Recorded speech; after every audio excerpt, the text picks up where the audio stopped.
Welcome, everyone, and thank you so much for being on joining our panel today. We're all friends here, so this is going to be a fun conversation, and we just invite you to join us and be part of it. We will take questions and answers afterwards, but for now, just be part of the ride. I have just heard the saying many times, we're stronger together, and this group is a powerhouse when it comes to that. Because although we're all in different sectors, everybody is really doing something that's great towards a really awesome mission that we've heard a lot about today, which is sustainability and just taking care of our environment. That's our responsibility. We want to have clean water. We want to be able to breathe clean air, so much more. So we're going to get into it now. But first, I'm going to introduce our distinguished panel guests. I will start with my boss, Lopez Vogel, who is the founder and trustee of VoLo Foundation. She is known all over the world as the hottest Latina that is for the environment. And you can see why right here. Woo! You heard her earlier this morning. She did an amazing scholarship presentation. And we learned a lot from her in that small 2 minutes. So working with her every day, my passion for helping others and also for the environment has just grown. And so our next distinguished panelist is Chris Castro, who's this, that's right, senior advisor to Mayor of City of Orlando, Mayor Buddy Dyer, and we're so happy to have you, Director of Sustainability for City of Orlando. Thank you for being here. Pleasure. Great partner of VoLo Foundation.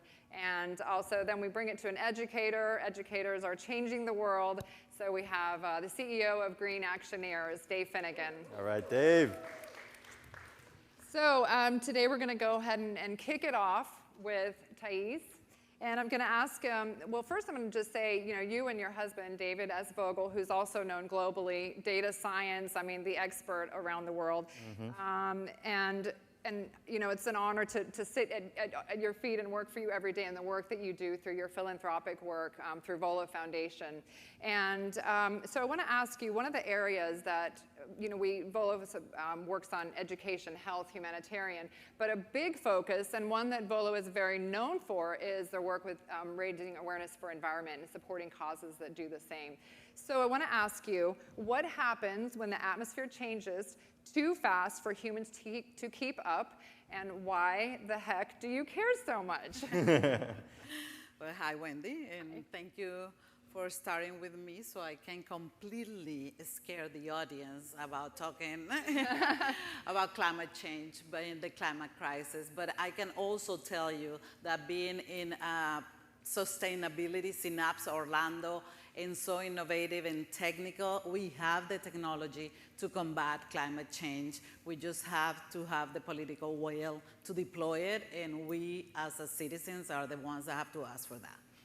Just so your question, throughout history, humanity had evolved to the environment and to the different environments, but it has never been as fast as is happening right now. It's happening in front of our lives. We have the wildfires, the hurricanes are getting stronger. Our health is getting the water pollution, air pollution. When it touches our home, when it touches my kids, that's why I care. But more importantly is that these rapid changes in the environment, our biodiversity or ecosystems would not be able to adapt if we don't have the technology that we have nowadays. The words that I hear here are innovator, disruptive change. We have that. We have amazing leaders, and we create them every day, new climate leaders, like I told them. We have the solution for this. If you were here before, I have 6 kids together with Dave.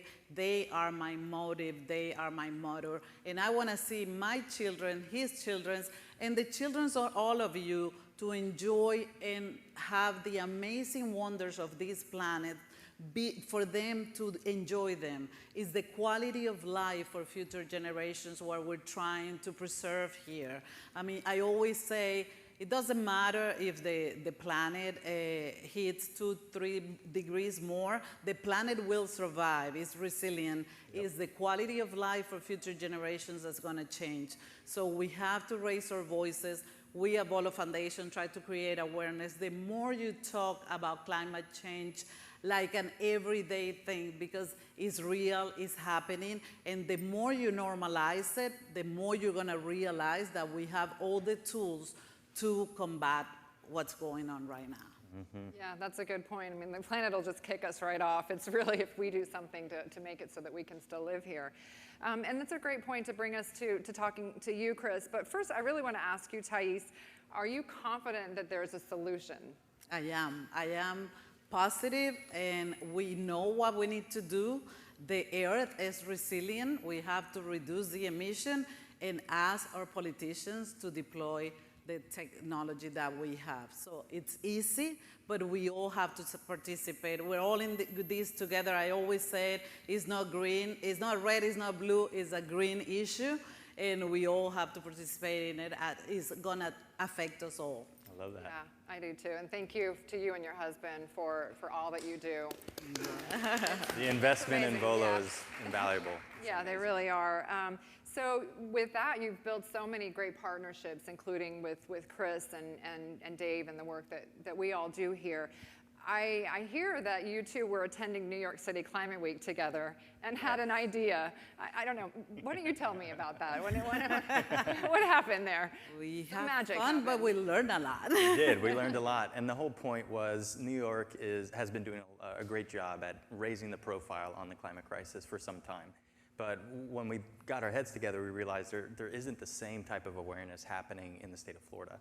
And we are ground zero for these impacts. When you hear about sea level rise, when we hear about saltwater intrusion into drinking water, when we hear about some of the other extreme heat and weather events, these are happening in Florida. And so the idea around Florida Climate Week really was an opportunity for us to mobilize the state, get organizations and community-based nonprofits to step up and for an entire week host a series of different events. And we were fortunate to be able to host officially that earlier this year and kick off the first Florida Climate Week. We had dozens of different virtual events happening and in-person events. And I'm hopeful that this is going to be an annual effort as we move forward, right, Thais? It will. It definitely will. I mean, he pushed me to do it. I said my idea is to have, just like New York. New York is not better than Florida. We, like he said, we have 8 out of the 10 cities that are going to be more affected by climate change. We have to bring it here. So I had the idea, and he was like, let's do it, we're doing it. Push it. We did it. So and also VoLo Foundation put that together, and you can hear that on a Climate Correction podcast. There's also a Climate Correction conference coming right here in Orlando in March that VoLo is putting on, so we would invite all of you to attend virtually. It'll be, you can come in person at this point. We hope it'll still be that way, and we're glad to see all of you here today as well. So, so with that, Thais talked about how we have to reduce greenhouse, emissions, and Biter Dyer was here on the stage earlier, and it's just impressive the things you're doing. Up to 2050, you're going to be net zero. That's impressive. The sooner the better. So you're helping us get there. So let me ask you, how is Orlando preparing for the transition to zero emissions with the forms of transportation and mobility? Well, taking a step back, it's important to note that we are vocally declaring the importance around climate action. The City of Orlando Mayor and our city commissioners brought forward a resolution declaring a climate emergency in the City of Orlando.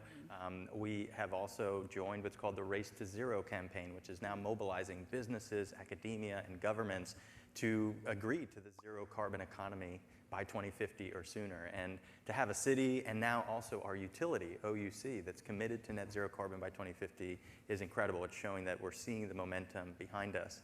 Now, we're really data-driven. Today, I'll be the first to say that VoLo's newsletter is incredible, and one of the first things that I always look at is the data that David and the team pulled together. But data is really important in terms of addressing this, and we've been doing what's called the greenhouse gas emissions inventory, basically a carbon accounting for how many emissions Orlando is contributing to this global carbon budget. And we've been doing that since 2007. What we're seeing is that the majority of our emissions are coming from both building energy use and in transportation sectors. Combined together, it's over 90% of the problem. And so we've been really focused on how do we drive more energy efficiency in our buildings and reduce building energy use? How do we begin decarbonizing the electric supply and ramp up renewable energy? And then we have to start thinking about the transportation sector in two different ways. One is reducing vehicle miles traveled and promoting more transportation alternative programs. And secondly, electrify everything, buses, school buses, vehicles, fleet, you name it. So we've been trying to figure out, well, how do we spur that as a city? First, we need to lead by example. Our commitment is 100% electric and alternative fuel vehicles by 2030. That's 9 years from this day. We have 3,000 vehicles that are in the process of making this big pivot. We have over 200 plug-in vehicles today. Every single person leaving City Hall in our motor pool is in a plug-in battery electric vehicle. And so they're going out into the community, whether it's code enforcement, whether it's permitting services, and they're using EVs. We're also thinking about the need for us to build out infrastructure, right? We always talk about this chicken or the egg with EVs, and do we need more stations, or do we, what comes first? And we decided that we needed to work with our utility OUC and begin deploying public infrastructure across our city. So we added an additional 100 new charging stations in Orlando this year. In April, we turned them on across 33 different locations, and they're targeting parking garages in downtown, public venues, parks, and neighborhood centers. And so now we're trying to create this ubiquitous ecosystem of charging. And on top of that, beginning to work with transit. So in downtown, you'll see that there are electric buses now operating throughout the limo. We were fortunate to work with Lynx, our transit authority, in making the transition. 8 buses are currently operating. We have another 6 that are in manufacturing and are on the way here. By next summer, the entire system will be a zero-emission electric bus. And so, yes, I think that's a big deal, right? And in addition, on top of that, we're building one of the largest fast charging hubs for electric vehicles here in downtown Orlando. It'll be 22 fast charging stations, and it'll be a great example for how we can ensure that we're providing charging for those that are traveling to and from our communities as well. So a lot of things going on, and we're excited that there's a lot of momentum behind EVs. I mean, every automaker on the planet is not only coming out with EV models, they're racing to end the internal combustion engine and ramp up EVs as the only vehicle they'll make within the next 10 to 15 years. So as a city, we really need to start to get ahead of this. Yeah, there's some pretty good-looking EVs out there too, and Thais has one of them, and she has a fun story about the key. Now they came up with a car. You don't have a key, you have a car. So the Tesla, you open it with a key, and what's the funny story? I forgot. The key was on the floor next to the car. It dropped. Oh, yeah, it was so light. Yeah. Anybody could have taken it. But what I was going to tell you about data-driven, and obviously VoLo Foundation, because of my husband is data-driven, my husband will tell you, without data, you're just someone with an opinion. Oh. I'm glad that everything, if you back up everything with numbers and data, you know what you're doing, and you know the ones that you're leaving out. And that is important when we talk about justice and equality, and when we do the transition, not to forget those that are less fortunate, that can have a Tesla, but you have the transportation now, and for that, I applaud you. And one real point on that, on equity, which is really critical about EVs, this decade we will see that the electric vehicle, even as a new vehicle, will be cheaper than getting a conventional car. That's the projections that we're seeing. And so the EV will be the more affordable, cleaner vehicle for anyone of any income to own. And as a city, we said, well, we needed to start to get ready for what's coming from a policy perspective. Okay, we have market rate of housing that's going up, where they're putting in charging stations today because they're seeing the demand.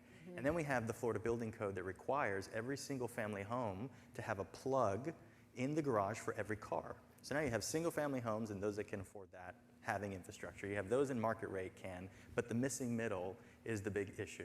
And we realize that if we don't start to approach this, we're going to create another digital divide. We're going to have another issue the way that low-income have with access to broadband and connectivity. And so a month ago, the City Council approved the policy. It's an EV readiness code, and it requires every new building, starting in January, to have a minimum level of EV infrastructure. 2% of new parking spaces will come equipped with actual chargers, and then up to 20% to be future-proofed, right? Having the electrical infrastructure ready so that later down the line, it's much cheaper for an EV driver to land a charger and be able to operate their vehicle. So we're starting to even get that from a code perspective, and now requiring every building moving forward to get ready. Wow, That's Amazing. innovative versus doing it from the, the arrears. The back end, So, yeah. right? And much more expensive. Yes, exactly. And you probably have a lot of tech people in here that are, part of that solution. So Most definitely. we're all in this together. One of the things is food waste. Want to get to that because that's really a considerable part of global climate change emissions. So does Orlando have programs available that divert food waste and also organic from the landfill? Several, and I have to give a shout out to Synapse Orlando. This is one of their first events where they're now officially diverting food waste, and they've partnered with the city to do so. So huge props to Synapse for stepping up on that. People don't realize that food waste, if it was a country, it would be in the top 5 emitters globally to climate change emissions. And that's because when food decomposes in our landfill, it emits what's called methane, which is a much more potent greenhouse gas, right? And so you can imagine all these landfills around the country, and they're literally emitting this silent, gas that's contributing to this problem. And so we started to think about, well, how do we get around that? First of all, we need to provide our residents with a tool to divert their waste at home. And so we have a program where every resident in Orlando can get access to a free composter for their backyard. Free of charge, we assemble it and we deliver it to their door. All they have to do is sign up on a website, on a little web form, and bam, you'll have one. And you can start to create soil at home. Hopefully you have a backyard garden, and you can take that soil and incorporate the closed loop that we want, right? You don't live in re-earthing. Orlando, you're jealous right now, Right. because everyone wants a compost. Now, in addition to that, we know that there's about half of our population that are in multifamily, right? And they don't have a backyard per se to put a composter. So we, earlier this last year, launched a public drop-off program at farmers markets. Now, anybody who's living in and around Orlando can bring their food waste in a container and dump into our larger carts. Those get taken to a commercial composting facility and re-earthed back into soil, right? So now we have an ability for whether you live in the city limits or not, you can come and bring your food waste and properly divert. But the big opportunity is business, right? We are a hospitality hub of not just the United States, but the world. We have so many conferences here and so many hotels and restaurants. And as a result, we've created a commercial food waste collection program where they can divert all types of their organics into this one bin and take it away from their waste stream.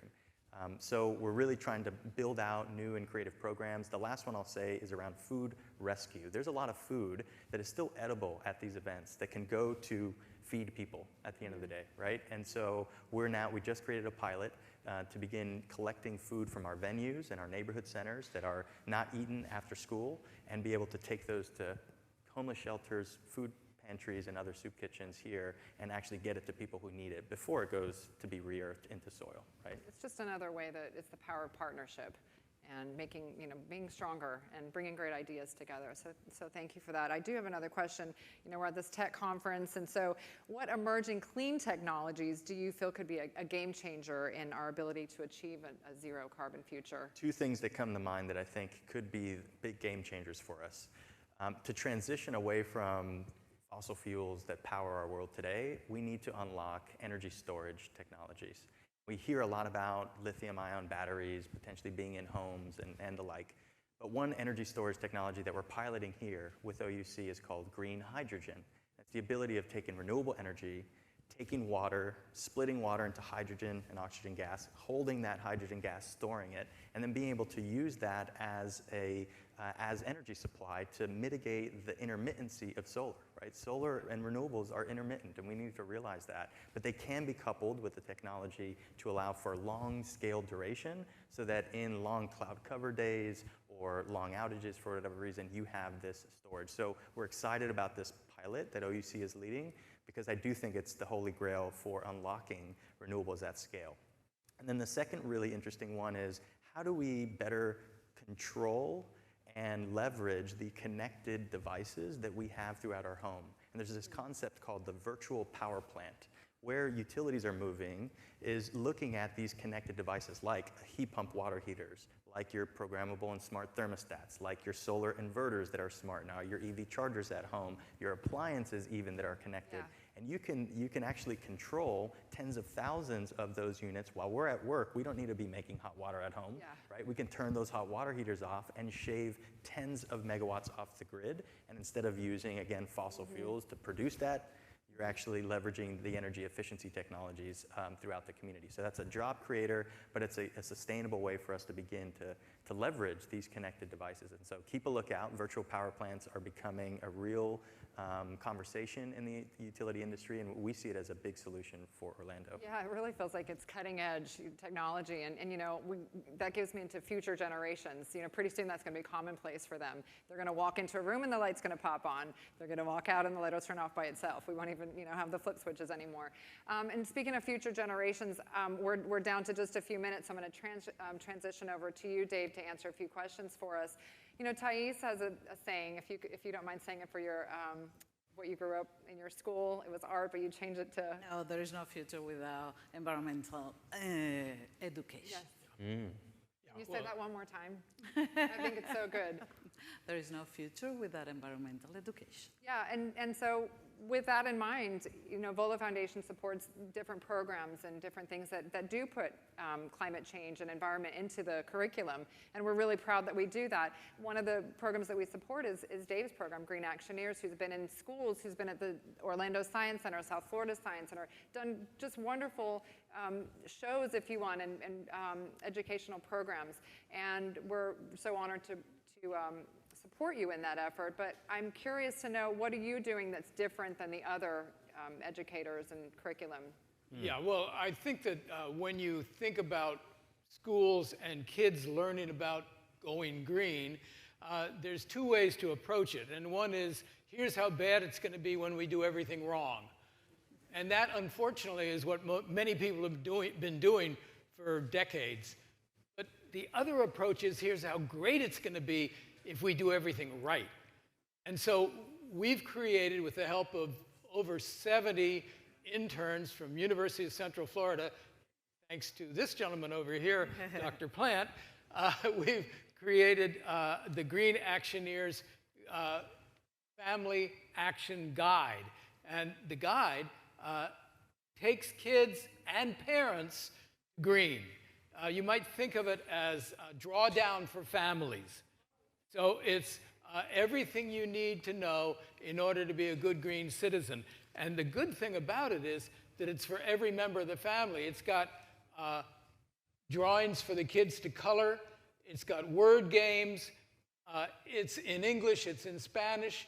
And on every page, there's a quotation from somebody famous, from Greta Thunberg to Socrates, about the environment.